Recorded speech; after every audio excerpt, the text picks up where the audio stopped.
If you can entertain and educate, that's better. And if you can entertain, educate, and elevate, you achieve true cinematic power. Welcome back to the royal time of Hollywood. Mel Gibson is known for blockbusters like Braveheart, Lethal Weapon, and the deeply controversial The Passion of the Christ. He directed and starred in films that defined industry excellence and pushed cultural boundaries. But in the summer of 2006, his narrative took a sudden, dark turn. Just hours after wrapping up a high-profile interview, the Oscar-winning director found himself in handcuffs on the Pacific Coast Highway in Malibu. What was supposed to be a standard celebrity press cycle instantly morphed into one of the most notorious public relations disasters in history. So, what exactly happened that night, and what did he say that nearly destroyed his career? Let's dive into the rise, fall, and complicated legacy of a Hollywood titan. From the suburbs to independent cinema. Long before he was making headlines on the Pacific Coast Highway, Mel Gerard Gibson was just a kid from the New York suburbs. Born on January 3, 1956, in Peekskill, Mel grew up as the sixth of 11 children. In 1968, life changed forever for the Gibson clan. After winning a massive $145,000 workplace injury lawsuit, a fortune worth well over $1 million today, Mel's father decided it was time for a fresh start. He packed up the family and moved them halfway across the world to New South Wales, Australia. It was a deliberate strategy to keep Mel's oldest brother far away from the Vietnam War draft. Settled in Australia, young Mel eventually pursued acting at the National Institute of Dramatic Art in Sydney. Upon graduating in 1977, he hit the ground running.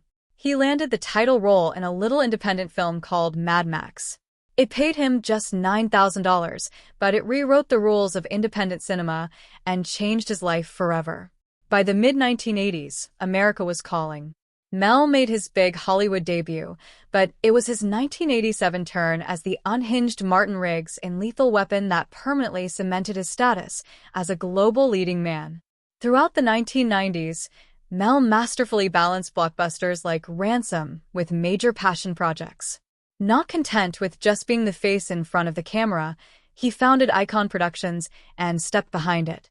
His sophomore directorial effort, Braveheart, 1995, shook the industry, earning him the Academy Award for Best Director. The controversy of The Passion of the Christ. At the absolute peak of his fame, Mel shifted his focus completely behind the lens.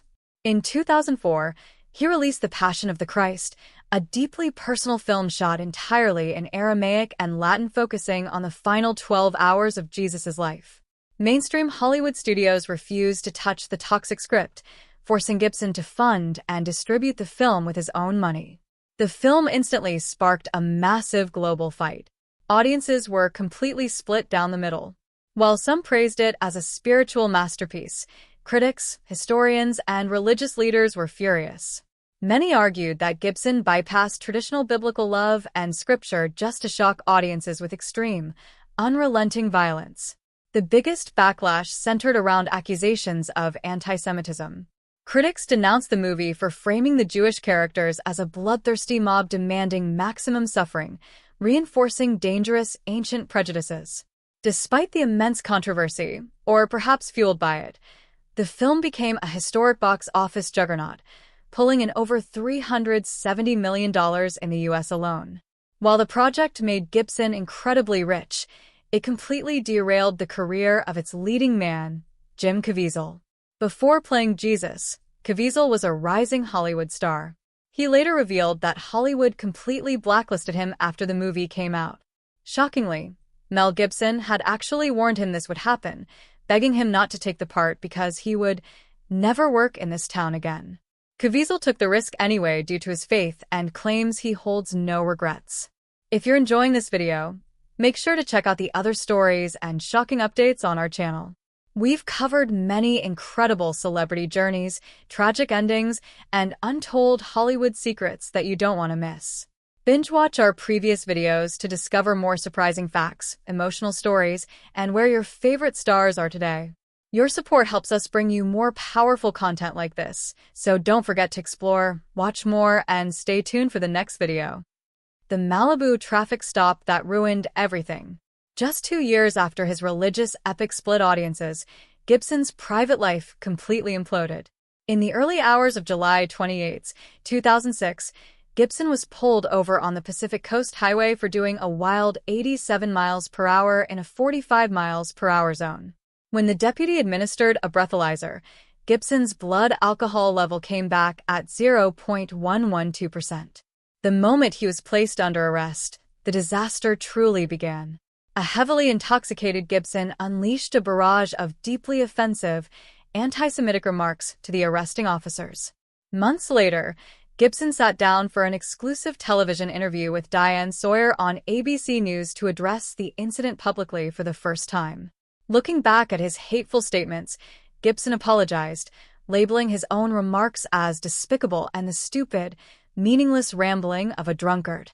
When Sawyer asked how he felt about Hollywood power players demanding that studios stop working with him, Gibson admitted the backlash made him feel sad but stated he was ultimately powerless over public opinion. He pleaded no contest to a misdemeanor DUI charge, received 3 years of probation, and entered rehab. Gibson proudly shared that he hadn't touched a drop since that fateful night, calling liquor a poison, but openly confessed that maintaining his sobriety was a massive, constant struggle. Unfortunately, the high-profile arrest caused other dark stories to resurface. In 2010, actress Winona Ryder alleged that at a 1990s Hollywood party, a heavily intoxicated Gibson had made a horrible homophobic joke to her friend and lobbed an incredibly offensive anti-Semitic remark at her. Though Gibson's team fiercely denied the accusations, Ryder stood firmly by her story. 2010 audio leaks and personal heartbreak. The industry's worst fears were reinforced in 2010. After a messy breakup with Russian songwriter Oksana Grigorieva, with whom he shares a daughter, private audio recordings of their heated arguments leaked online. The public heard the actor shouting highly abusive, toxic, and racially derogatory language. His powerful talent agency, William Morris Endeavor, dropped him instantly, and Hollywood turned its back completely. He went from a $25 million leading man to being kicked off the cast of The Hangover Part 2 due to crew protests. Yet, Mel refused to completely disappear. He slowly rebuilt his standing by directing the critically acclaimed war drama Hacksaw Ridge in 2016, which earned 2 Oscars and helped him step away from the Hollywood blacklist. However, his personal life remained turbulent. After a stable decade with screenwriter Rosalind Ross, the couple officially split at the end of 2025.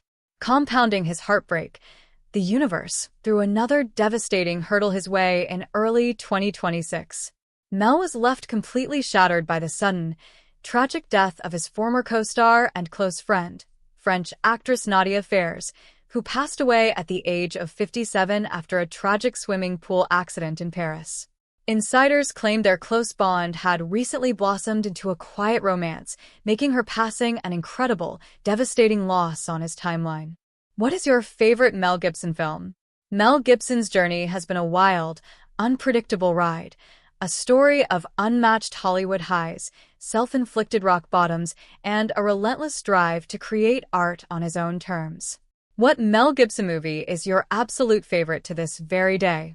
Are you a fan of the gritty action in Lethal Weapon, or do you prefer his directorial epics like Braveheart? Share your thoughts with us in the comments below. If you loved this deep dive into cinema history, make sure to hit that like button and subscribe to the Royal Time of Hollywood.